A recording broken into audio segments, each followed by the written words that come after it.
دوستو، حضور صلی اللہ علیہ وسلم کو معراج کون سے مہینے میں اور کون سی تاریخ کو کروائی گئی، اس میں علماء کے درمیان بڑا اختلاف ہے، لیکن مشہور قول یہ ہے کہ رجب مہینے کی 27ویں شب یعنی 27ویں رات کو حضور صلی اللہ علیہ وسلم کو معراج کرائی گئی۔ اور بہت سے پوچھتے ہیں کہ اس سال شب معراج کون سی تاریخ کو ہوگی، تو اس سال 7 تاریخ کو 7 فروری کو بدھ کا دن ہوگا۔ اس دن جب مغرب کا وقت ہو جائے، سورج غروب ہو جائے، وہاں سے لے کر پوری رات جب تہجد کا وقت ختم ہو جائے اور فجر کا وقت شروع ہو، وہاں تک یہ پوری رات شب معراج ہوگی۔ تو اس سال اس تاریخ کو شب معراج ہوگی۔ اب دوستو، دوسری بات یہ کہ حضور صلی اللہ علیہ وسلم کو جو معراج کروائی گئی، یہ آپ کا بڑا معجزہ ہے۔ معراج میں آپ کا بڑا اعزاز کیا گیا، بڑا اکرام کیا گیا، اور اللہ کی طرف سے آپ کو کچھ تحفے بھی دیے گئے۔ حضور صلی اللہ علیہ وسلم ہمارے لیے اللہ کے پاس سے معراج کی رات میں کچھ تحفے لائے۔ مسلم شریف کی حدیث ہے، عبداللہ بن مسعود رضی اللہ تعالیٰ عنہ فرماتے ہیں کہ حضور صلی اللہ علیہ وسلم کو شب معراج میں یعنی معراج کی رات میں 3 تحفے دیے گئے۔ پہلا تحفہ 5 نمازیں۔ دوستو، حضور صلی اللہ علیہ وسلم کی تو معراج ہوئی، لیکن مومنین کی معراج کیا ہے؟ مومنین کی معراج نماز ہے۔ بعض علماء نے لکھا ہے الصلاۃ معراج المؤمنین، کہ نماز مومنین کی معراج ہے۔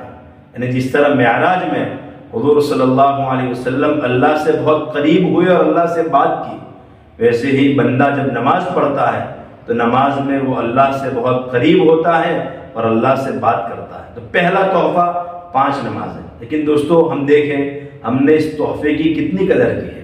ہمارے یہاں مسلمانوں کا حال دیکھیں کہ جمعے کی نماز پڑھتے ہیں، بعض مسلمان تو جمعے کی بھی نہیں پڑھتے، صرف 2 عید کی نماز پڑھتے ہیں۔ دوستو، نماز کا چھوڑنا کوئی معمولی گناہ نہیں ہے۔ حضور صلی اللہ علیہ وسلم نے فرمایا کہ جس کی ایک نماز فوت ہو جائے وہ ایسا ہے جیسا کہ اس کے سارے رشتہ دار مر گئے ہوں، سارے پراپرٹی لٹ گئی۔ ہمارے یہاں کسی کے سارے رشتہ دار مر جاوے، اس کی ساری پراپرٹی لٹ جائے، ہم اس کو کتنا نقصان والا سمجھتے ہیں۔ حضور صلی اللہ علیہ وسلم نے فرمایا ایک نماز کو چھوڑنے والا بھی اتنا بڑا نقصان اٹھانے والا ہے۔ تو پہلا تحفہ جو حضور صلی اللہ علیہ وسلم معراج سے لے کر آئے وہ 5 وقت کی نمازیں ہیں۔ ہمیں اس کی قدر کرنی چاہیے اور نمازوں کا اہتمام کرنا چاہیے۔ دوسرا تحفہ جو حضور صلی اللہ علیہ وسلم معراج میں لائے ہمارے لیے، وہ سورہ بقرہ کی آخری آیتیں ہیں، یعنی آمن الرسول سے لے کر سورت ختم ہو وہاں تک یہ آیتیں حضور صلی اللہ علیہ وسلم ہمارے لیے معراج میں لائے۔ یہ بڑی قیمتی آیت ہے۔ ویسے تو پوری سورہ بقرہ بڑی فضیلت والی سورت ہے، لیکن یہ جو آخری 2 آیتیں ہیں آمن الرسول سے لے کر اخیر تک، یہ بڑی قیمتی آیتیں ہیں، اس کی بڑی فضیلتیں ہیں۔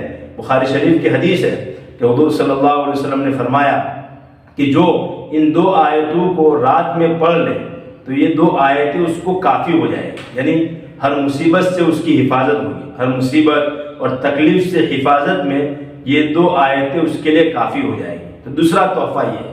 تیسرا تحفہ یہ ہے کہ اللہ تعالیٰ نے حضور صلی اللہ علیہ وسلم کو ایک خوشخبری دی کہ جو بھی میرے ساتھ شرک نہیں کرے گا تو میں اس کی مغفرت کر دوں گا۔ دوستو، شرک بہت خطرناک گناہ ہے، شرک کی کوئی معافی نہیں ہے۔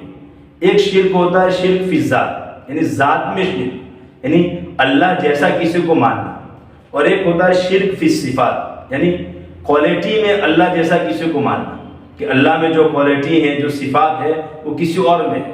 تو شرک فی ذات سے بھی اپنے آپ کو بچائے، شرک فی صفات سے بھی اپنے آپ کو بچائے، کیسے بھی حالات آ جائے شرک سے اپنے آپ کو بچائے۔ تو تیسرا جو تحفہ معراج میں حضور صلی اللہ علیہ وسلم لائے کہ اللہ تعالیٰ نے حضور صلی اللہ علیہ وسلم کو خوشخبری دی کہ جو بھی شرک نہیں کرے گا میں اس کو ضرور میں اس کو جنت میں داخل کروں گا۔ ٹھیک ہے، نافرمانیاں ہوئی ہے، اس کی وجہ سے سزا کے طور پر کچھ وقت کے لیے جہنم میں جائے، لیکن وہ ہمیشہ جہنم میں نہیں رہے گا، بلکہ جو اس کی نافرمانیاں ہیں اس کی سزا بھگت کر، یا اللہ اگر فضل فرما دے تو بغیر سزا بھوگتے ہوئے اللہ تعالیٰ ضرور جنت میں داخلہ عطا فرمائیں گے۔ دوستو، یہ شب معراج کے کچھ تحفے تھے، ہمیں اس کی قدر کرنی چاہیے۔ اللہ عمل کی توفیق عطا فرمائے۔ السلام علیکم ورحمۃ اللہ وبرکاتہ۔